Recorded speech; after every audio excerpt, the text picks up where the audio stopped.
Hello everyone, welcome to Telangana banker. So నిన్న మనం RRP clerk prelims expected cut off Telangana చేసినాం. And చాలామంది ఏపీది కూడా చేయండి చేయండి అని చెప్పి ఇంతకుముందు అడిగినరు. అండ్ నిన్న దాంట్లో కూడా కమెంట్స్లో అడిగినరు. సో నేను నిన్న వీడియోలోనే చాలా క్లారిటీ చెప్పిన ఏపీది రేట్ చేసి పెడతా అని చెప్పి.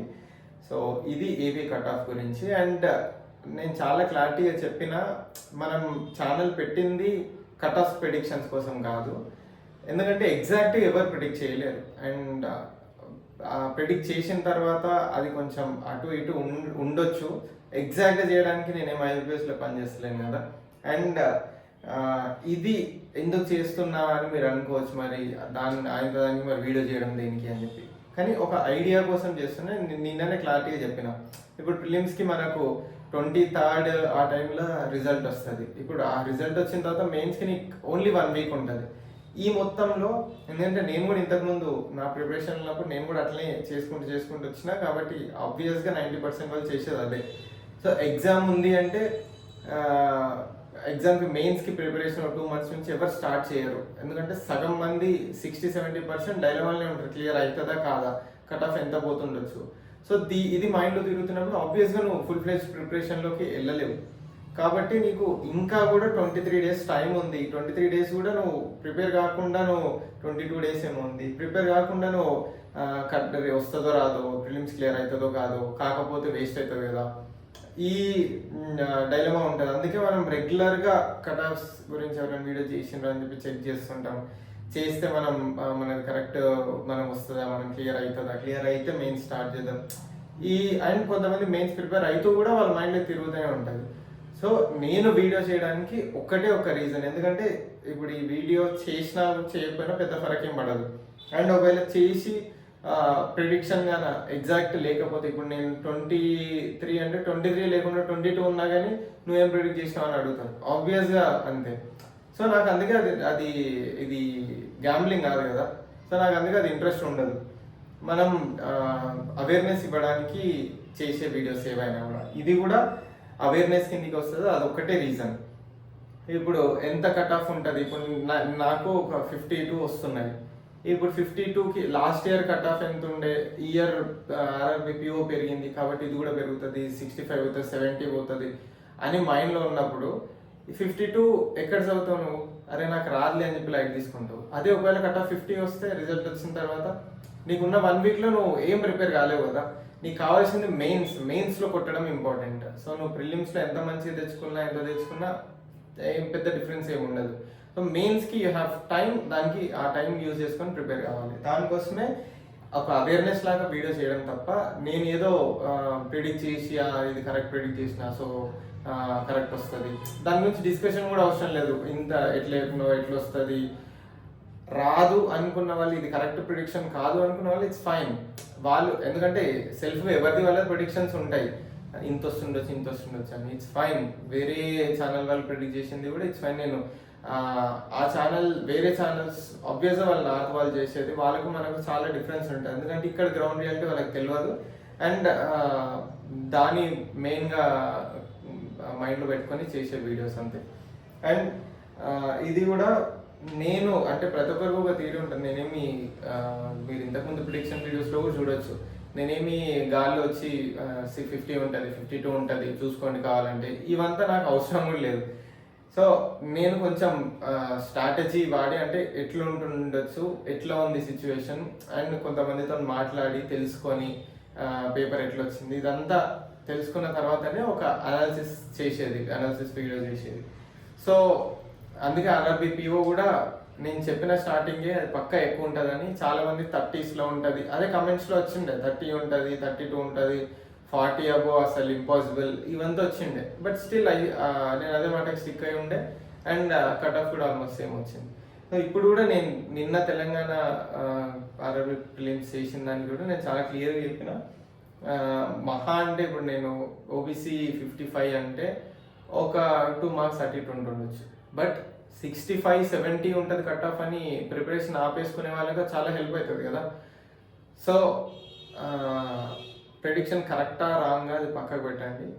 నేనైతే జెన్యూన్గా నా ఎక్స్పీరియన్స్ వాడి, నా ఎఫర్ట్స్ వాడి నేను చాలా మందితో మాట్లాడి తెలుసుకొని చేస్తున్న వీడియోస్ ఇవి. కాబట్టి జెన్యునిటీ ఉంటుంది అని మీరు నమ్మితే అది కట్ ఆఫ్ ఉంటుందని, మీరు ఆ కేటగిరీలో వస్తే, ఇప్పుడు 55 అంటే 55లో మీరు ఉంటే ప్లీజ్ మెయిన్స్ ప్రిపరేషన్ స్టార్ట్ చేయండి. వేరే ఛానల్ ఎవరో 70 అన్నారు, 65 అన్నారు కాబట్టి మనకు రాదు అని చెప్పి అస్సలు లైట్ తీసుకోకండి. Please please please preparation start చేయండి. ఇంకా ఉంది, 22 days ఉంది. It's more than enough. So vacancies గురించి మనం మాట్లాడితే ఏపీలో last time we have 150 and ఇప్పుడు కూడా 150నే ఉన్నాయి. సో లాస్ట్ టైం మళ్ళీ సప్తగిరి బ్యాంక్ కొంచెం వేకెన్సీస్ పెంచింది అని చెప్పి 270 చేంజ్ అయినాయి అని మెన్షన్ చేసిండ్రు. కాకపోతే ఎగ్జాక్ట్ మనకు తెలియదు. మనకు ఐబీపీఎస్ ఒక వేకెన్సీస్ ఇంత అని చెప్పి మెన్షన్ చేసేదాకా మనకు తెలియదు. ఇప్పుడు ఆర్టీఐ అంటారు, ఆర్టీఐ కూడా ఇప్పుడు ఆర్టీఐ 2 months ముందు ఒక ఆర్టీఐ ఇస్తుంది, మళ్ళీ 2 months తర్వాత మళ్ళీ అడిగితే ఇంకో వేకెన్సీస్ మళ్ళీ తగ్గుతాయి, పెరుగుతాయి. సో ఏది కూడా క్లారిటీ ఉండదు. కాబట్టి మనకు నోటిఫికేషన్ నుంచి ఎంత ఉండే అండ్ ఒకవేళ రివైజ్డ్, ఇప్పుడు ఐబీపీఎస్ క్లర్క్కి వాళ్ళు ఫస్ట్ ఇచ్చిన నోటిఫికేషన్ మళ్ళీ రివైజ్డ్ వేకెన్సీస్తోనే మళ్ళీ ఇంకో నోటీస్ రిలీజ్ చేసిండ్రు. అట్లా వచ్చింది అఫీషియల్. సో అట్లా రానంత వరకు ఇట్స్ అన్అఫీషియల్. సో మనకు అఫీషియల్గా లాస్ట్ టైం 150 వేకెన్సీస్ ఉండే, ఈసారి కూడా 150నే ఉన్నాయి. సో వేకెన్సీస్లో there is no change. And competition దగ్గరికి వస్తే నేను ఆల్రెడీ ఇంతకుముందు ఆంధ్రప్రదేశ్ వీడియోస్ చేసేటప్పుడు నేను చెప్పిన, ఆంధ్రప్రదేశ్ వాళ్ళు వేరే స్టేట్స్లో వెళ్ళి అప్లై చేస్తారు, బట్ వేరే స్టేట్స్ వాళ్ళు ఆంధ్రప్రదేశ్కి వచ్చి అప్లై చేయరు. ఎందుకంటే ఆంధ్రప్రదేశ్లో పోస్ట్ తక్కువనే first thing, and second thing Andhra Pradesh వాళ్ళు గట్టి కాంపిటీషన్ ఇస్తారు. సో ఆ కాంపిటీషన్ తట్టుకోవడానికి వేరే స్టేట్ వాళ్ళు వచ్చి విత్స్టాండ్ అవ్వలేరు. కాబట్టి ఎవరు ఆంధ్రప్రదేశ్లోకి వేరే స్టేట్స్ వాళ్ళు వచ్చి అప్లై చేసేది ఉండదు. కాబట్టి కాంపిటీషన్ ఓన్లీ ఏపీదే ఉంటుంది ఎప్పుడు, ప్రతిసారి అయినా అంతే.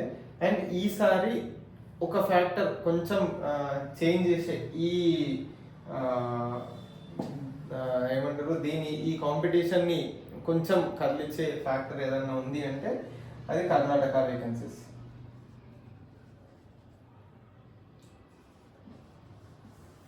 సో కర్ణాటకలో ఈసారి 800 వేకెన్సీస్ ఉన్నాయి. లాస్ట్ టైం ఓన్లీ 200 ఉన్నాయి. అండ్ ఈసారి రాజస్థాన్లో కూడా మంచిగా ఉన్నాయి. రాజస్థాన్ అప్లై చేసిన వాళ్ళు కూడా ఉన్నారు. అండ్ రాజస్థాన్కి ఐపీఎస్ క్లర్క్ అప్లై చేసిన వాళ్ళు, ఆర్ఆర్బీ అందరు ఏం చేస్తారంటే నార్మల్గా ఓవరాల్ అన్ని కలిపి ఒకటే దగ్గర అప్లై చేసుకుంటారు. ఇప్పుడు ఐపీఎస్ క్లర్క్ కానీ, ఆర్ఆర్బీ క్లర్క్ కానీ ఇవన్నీ, ఎందుకంటే లోకల్ లాంగ్వేజ్ తెలిసి ఉండాలి. ఆబ్వియస్గా నేర్చుకుంటాం కాబట్టి వేకెన్సీస్ ఎక్కువ ఉంటే అన్ని దాంట్లోనే చేసేస్తాం. ఎట్లా లాంగ్వేజ్ నేర్చుకుంటాం కాబట్టి ఏదో ఒకటి వస్తుంది అన్న ధైర్యంతోనే చేసేస్తారు. సో అట్లా మైండ్ సెట్ చాలా మందికి ఉంటుంది. కాబట్టి ఈసారి రాజస్థాన్, కర్ణాటక అన్నింటిలో బాగానే ఉన్నాయి వేకెన్సీస్. సో అటు సైడ్ రాజస్థాన్కి అప్లై చేసిన వాళ్ళు 4-5 నేను మాట్లాడినా. కాబట్టి వాళ్ళు నన్ను కట్ ఆఫ్స్ గురించి అడగడం కానీ, ఎంత ఉంటుండొచ్చు ప్రిడిక్ట్ చేయమండం కానీ, అట్లా ఇది తమిళనాడు కూడా మంచి వేకెన్సీస్ ఉన్నాయి. సో మన చుట్టుపక్కల స్టేట్స్లో కూడా ఉన్నాయి. కాబట్టి ఏదైతే లాస్ట్ టైం మళ్ళీ ఇంత లేకుండే, ఇప్పుడు కర్ణాటకలో ఇంత లేకుండే లాస్ట్ టైం, అండ్ రాజస్థాన్లో అంత లేకుండే, అండ్ మన తమిళనాడులో అంత లేకుండే. కాబట్టి లాస్ట్ టైం ఏం చేసిండ్రు, అప్లై చేసిన వాళ్ళు ఏపీకి 50% 40% ఏపీకి అప్లై చేస్తే మిగతాదంతా ఆల్మోస్ట్ అంతా తెలంగాణనే అప్లై చేసిండ్రు. కానీ ఈసారి ఎవరైతే తెలంగాణకి అప్లై చేసిండ్రో వాళ్ళు కాకుండా ఇంకా కొంచెం వేకెన్సీస్ ఉన్నాయి. కాబట్టి విత్ ఇన్ స్టేట్లో అప్లై చేసుకున్న వాళ్ళల్లో కూడా కొంతమంది, అప్లై చేసుకునే వాళ్ళు కూడా కొంతమంది వేరే స్టేట్స్కి వెళ్ళిండ్రు. సో ఓన్లీ మనం ఏపీ కాంపిటీషన్ గురించి కంపేర్ చేసుకుంటే లాస్ట్ ఇయర్ కంటే ఈసారి కొంచెం తగ్గింది. ఆబ్వియస్గా వేరే స్టేట్స్ అప్లై చేసుకునే వాళ్ళు ఉంటారు కాబట్టి ఇక్కడ 150 ఉండే, కాబట్టి లాస్ట్ టైం కట్ ఆఫ్ ఉండే ఎక్కువనే ఉండే, ఈసారి కూడా ఎక్కువనే ఉంటుంది. కాబట్టి ఎందుకు రిస్క్ అని చెప్పి వేరే స్టేట్స్కి అప్లై చేసుకున్న వాళ్ళు ఉండరు. కాబట్టి ఆ కాంపిటీషన్ కొంచెం తగ్గింది. అండ్ పెద్ద మార్జిన్లో తగ్గుతుందని అన్నాను, కానీ కొంచెం తగ్గింది.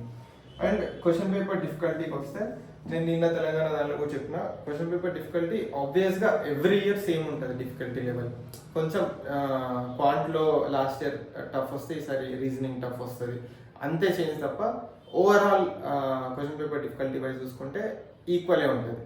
అండ్ అది మనం లాస్ట్ ఇయర్ రాసి ఉంటాం కాబట్టి మనకు లాస్ట్ ఇయర్ రాసినప్పుడు అది అరే కొంచెం ఈజీనే ఉంది కదా అనిపిస్తుంది, కానీ నెక్స్ట్ ఇయర్ వరకు అది గుర్తుంటుందా మనకు. ఈసారి మనం రాసినప్పుడు అరే ఈసారి ఈజీనే ఉంది కదా, లాస్ట్ ఇయర్ టఫ్ వచ్చిందేమో దీనికంటే ఈసారి ఈజీ వచ్చిందేమో, ఈ మైండ్ సెట్ పక్కా ప్రతిసారి వస్తుంది. నేను చాలా ఎక్స్పీరియన్స్ అని చెప్తున్నా. కానీ question paper difficulty every year it will be the same, almost same. కానీ ఈసారి కొంచెం రీజనింగ్లో ఒక 1-2% కొంచెం డిఫికల్ట్ లెవెల్ ఎక్కువ వచ్చింది. అంటే ఏదైతే బ్లడ్ రిలేషన్ వచ్చిందో అది టచ్ చేసిన వాళ్ళు కొంచెం అక్కడ ఆగిపోయిండ్రు. సో అందుకు అటెంప్ట్స్ అంతా లాస్ట్ టైం అంతా రీజనింగ్లో కాలేదు, కొంచెం తగ్గింది. కాబట్టి question paper difficult level 1-2% impact చేస్తుంది. రీజనింగ్ కొంచెం అటు ఇటు ఉంది. సో ఈ అన్ని ఫ్యాక్టర్స్ మైండ్లో పెట్టుకొని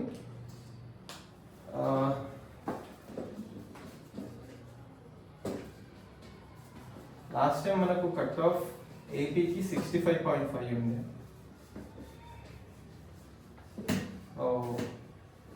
అండ్ ఈసారి అది అంటే మనకి ఎగ్జాక్ట్ తెలియదు, అది కన్సర్నింగ్ ఫ్యాక్టర్ అంటుండ్రు, కానీ అది ఎగ్జాక్ట్ కన్సిడర్ చేయాలా లేదా వీడోన్. అంటే లాస్ట్ ఇయర్ మనకు ఓవరాల్గా 10 lakh అప్లికేషన్స్ వచ్చిండే.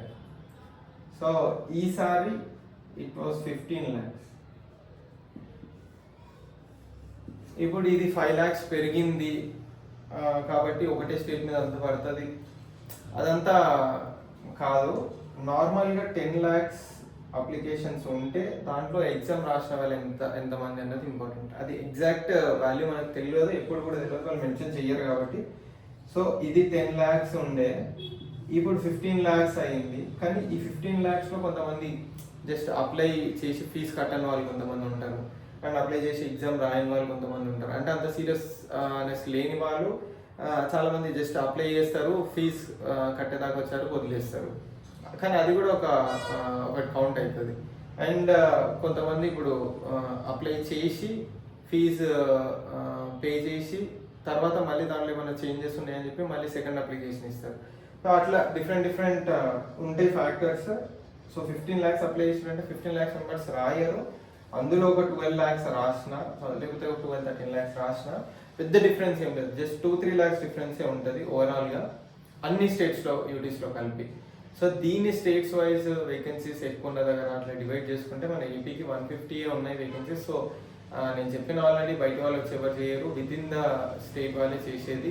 అండ్ వాళ్ళు కూడా కొత్త వాళ్ళు ఉంటారు, ఆబ్వియస్ ఎవ్రీ ఇయర్ ఉంటారు. అండ్ ఈసారి మేజర్గా సమ్ 10,000-20,000 మెంబర్స్ ఎక్కువ ఏపీ నుంచి అప్లై చేసిండ్రు అని చెప్పలేము మనం. సో అది అంత పెద్ద ఫ్యాక్టర్ కాదు. ఒకవేళ అది కూడా కొంచెం ఫ్యాక్టర్ కన్సిడర్ చేస్తే మనకు యాక్చువల్గా అయితే ఇవన్నిటిని చూస్తే మనం ఇందాక మాట్లాడుకున్న vacancies, question paper difficulty, competition ఇవంతా చూస్తే కొంచెం తగ్గాలి. మనకు లాస్ట్ టైం 2024లో వీ హ్యాడ్ 65.5 జనరల్గా అయితే. అండ్ వేరేవి ఓబీసీ వాటి గురించి, ఎస్సీ ఎస్టీ వాటి గురించి డాటా లేదు మన దగ్గర, అండ్ మన దగ్గర ఎవరితో లేదు. సో వాళ్ళు మెయిన్ ప్రాబ్లం ఏంటిదంటే ఐబీపీఎస్ రిజల్ట్ వచ్చిన తర్వాత మళ్ళీ మన స్కోర్ కార్డ్ మనకు చూసుకోవడానికి కూడా రాదు, ఒక 10-15 days తర్వాత. కాబట్టి ఎగ్జాక్ట్ ఎంత అన్నది మనకు డాటా లేదు, వేరే ఓబీసీ ఎస్సీ ఎస్టీ వాళ్ళది. అండ్ ఒకవేళ ఇదే మనం కన్సిడర్ చేసుకుంటే 65.5 జనరల్ ఉండే లాస్ట్ టైం. సో ఇది కొంచెం తగ్గాలి, it should go to 63-64 like that. కాకపోతే మనకి ఇప్పుడు ఒకవేళ కొన్ని వేకెన్సీస్ కాంపిటీషన్ కొంచెం పెరిగింది, అది మైండ్లో పెట్టుకుంటే ఆల్మోస్ట్ సేమ్ ఉంటుంది. 2025లో the cut off for general will be around 64-65. And చాలామంది చాలా ఈజీ వచ్చింది పేపర్ కాబట్టి 70 పోతుంది, 75-78 పోతుంది, ఇవన్నీ చాలా చెప్తుండ్రు. కానీ పోదు, అంత పేపర్ ఈజీ వచ్చినట్టు ఎక్కడ లేదు. అండ్ ఎవ్రీ ఇయర్ సేమ్ ఉంటుంది, ఎవ్రీ ఇయర్ మనకి ఈజీ వచ్చినట్టే అనిపిస్తుంది. అండ్ ఒక్కోసారి వేకెన్సీస్ తక్కువ ఉండి మరీ తక్కువ ఉంటే ఆబ్వియస్గా కట్ ఆఫ్ పెరుగుతుంది. ఇక్కడ క్వశ్చన్ పేపర్ డిఫికల్టీ డిసైడ్ చేయదు, అది ఒక ఫ్యాక్టర్ అంతే. అండ్ అది చాలా తక్కువ ఫ్యాక్టర్, చాలా నెగ్లిజిబుల్ ఫ్యాక్టర్. మెయిన్ ఫ్యాక్టర్ ఏంటిది అంటే కాంపిటీషన్ అండ్ వేకెన్సీస్ మనకు తక్కువ ఉన్నాయి, విత్ ఇన్ 2 digit నెంబర్ ఉందో లేకపోతే 1 digit నెంబర్ ఉందో అట్లా ఉంటే ఆబ్వియస్గా క్వశ్చన్ పేపర్ డిఫికల్టీతో సంబంధం లేకుండా కట్ ఆఫ్ పెరుగుతుంది, అది 70s కూడా వెళ్ళొచ్చు. కానీ we have good vacancies, 150 is not small, 150 vacancies ఉన్నాయి. అండ్ ఇక్కడ వాళ్ళందరూ ఇక్కడనే అప్లై చేయరు, వేరే స్టేట్స్లో అప్లై చేస్తారు, ఏపీ వాళ్ళు చాలామంది వేరే స్టేట్లో అప్లై చేస్తారు. కాబట్టి ఇక్కడ మనం ఓన్లీ ఏపీ కట్ ఆఫ్ గురించి మాట్లాడుకుంటున్నాం కాబట్టి పెద్ద మేజర్ చేంజ్ ఏం రాదు. It will be around 64 or 65 అంతే. అండ్ ఇంకా మిగతావి it might be the same. OBC SC ST కూడా సేమ్ ఉంటుండొచ్చు, లేకపోతే వాళ్ళ దాంట్లో ఎంతమంది అప్లై చేసారో దాని మీద ఉంటుంది. మోస్ట్లీ అయితే ఈ మధ్యలో కొన్ని ఎగ్జామ్స్కి కట్ ఆఫ్ సేమ్ ఉంటున్నాయి, అన్ని కేటగిరీస్కి సేమ్ కట్ ఆఫ్ ఉంటుంది. కానీ దేర్ ఈస్ నో రూల్ అన్ని కేటగిరీస్కి కట్ ఆఫ్ సేమ్ ఉండాలని ఎక్కడా రూల్ లేదు. చేంజ్ ఉంటుంది అంటే డిపెండ్స్. ఇప్పుడు ఇంటూ 10 తీసుకుంటారు మెయిన్స్కి. ఇప్పుడు నా కేటగిరీలో ఎంతమంది అప్లై చేసిండ్రు, వాళ్ళ స్కోర్స్ ఏంటిది, ఇంటూ 10. ఇప్పుడు 100 పోస్ట్ ఉన్నాయి నా కేటగిరీలో, 100 into 10, సో 1000 మెంబర్స్ని మెయిన్స్కి తీసుకుంటారు. ఇప్పుడు 1000 మెంబర్స్ అంటే ఆ కేటగిరీలో ఉన్న వాళ్ళందరూ లిస్ట్ తీస్తారు డిసెండింగ్ ఆర్డర్లో స్కోర్స్. సో హై నుంచి లో పోతుంది. 1000 మెంబర్ది స్కోర్ ఎంత ఉంటుందో అది కట్ ఆఫ్ అవుతుంది. అంతే తప్ప కట్ ఆఫ్ ఇంతే ఉండాలి, ఓసీకి ఇంత ఉంది కాబట్టి బీసీ ఎస్సీ ఎస్టీ కూడా అంతే ఉండాలి అన్నది ఎక్కడా రూల్ లేదు. అండ్ యా ఒకవేళ కొంచెం అటు ఇటు అయితే అరౌండ్ సేమ్ ఉంటే, ఇప్పుడు general OBC SC ST apply చేసిన వాళ్ళు వాళ్ళ స్కోర్స్ డిసెండింగ్ ఆర్డర్లో వేసినప్పుడు ఆల్మోస్ట్ సేమ్ ఉంటే ఒక ఓవరాల్ కట్ ఆఫ్ ఇస్తారు. అన్నిటికీ సేమ్ మెన్షన్ చేస్తారు. But mostly there is no rule అట్లా సేమ్ ఉండాలి కట్ ఆఫ్స్ అని. సో యా ఇది మళ్ళీ వీడియో పెద్దగా అవుతుంది. మీరు ప్లీజ్ 1xలో ఇంక ఇప్పుడు చెప్పిన వేస్ట్ 1x పెట్టుకోండి అని. వీడియో అంతా /1x పెట్టుకోండి అంటే లాభం లేదు. నేను thumbnail అందుకే మెన్షన్ చేస్తున్నా 1.5x 1.25x పెట్టుకోండి అని. యా మీకు ఏమన్నా డౌట్స్ ఉంటే ఇంకా మెన్షన్ చేయండి కమెంట్స్లో. అండ్ యా ఇది నేను మళ్ళీ చెప్తున్నా, ఇది ఏదైతుందో జస్ట్ రెఫరెన్స్ కోసమే. అండ్ నేను ఏవైతే ఫ్యాక్టర్స్ చెప్పినో ఆ ఫ్యాక్టర్స్ బట్టి నేను ప్రిడిక్ట్ చేస్తాను కట్ ఆఫ్. అంతే తప్ప నేను వచ్చి 65 ఉంటుంది 62 ఉంటుంది కావాలంటే చూసుకోండి, ఇవంతా అవసరం లేదు మెయిన్లీ చేయాల్సింది. సో యా ఈ రేంజ్లో ఒకవేళ మీది స్కోర్ ఉంది అండ్ 60 అబోవ్ స్కోర్ ఉంది మీది అంటే please start preparing for mains. ఇది కాకపోతే వేరే ఎగ్జామ్కి యూజ్ అవుతుంది. బట్ మీరు లాస్ట్ 1 week ముందు రిజల్ట్ వచ్చి మీ స్కోర్లో అది లేదు అంటే మీకు అంత రీచ్ అయ్యింది, మీ కట్ ఆఫ్ క్లియర్ అయ్యింది, బట్ మీరు అంత ప్రిపేర్డ్గా లేరు అన్నప్పుడు 1 weekలో మనం ఏం చేయలేము. సో మీరు ముందు నుంచే ప్రిపేర్డ్ కాండి. 60 అబోవ్ మీకు వస్తుంది ఏపీలో అంటే please prepare for mains. Yeah and please subscribe to Telangana banker. ఇది మన ఛానల్. మనం అందరం నేను నాకు వీలైనంత వరకు కంప్లీట్ అందరి కమెంట్స్కి రిప్లై ఇస్తున్నా. అండ్ ఏమైనా కన్సర్న్స్ ఉన్నా కానీ నేను క్లియర్ చేస్తున్నా. ఇంకేమైనా ఉన్నా వీల్ డిస్కస్. ఎందుకంటే మనం ఎక్కడ పోయి ఎవరిని అడగడానికి లేదు. ఏదన్నా నార్త్ వాళ్ళ ఛానల్స్లో మనం పెట్టినా కానీ మనకు రెస్పాన్స్ కూడా అంత రాదు అండ్ వాళ్ళకి గ్రౌండ్ రియాలిటీ తెలియదు కూడా. సో యా ఇంకేమన్నా ఉంటే కమెంట్స్లో మెన్షన్ చేయండి. And all the very best. Continue చేయండి ఇట్లా ప్రిపరేషన్. And thank you.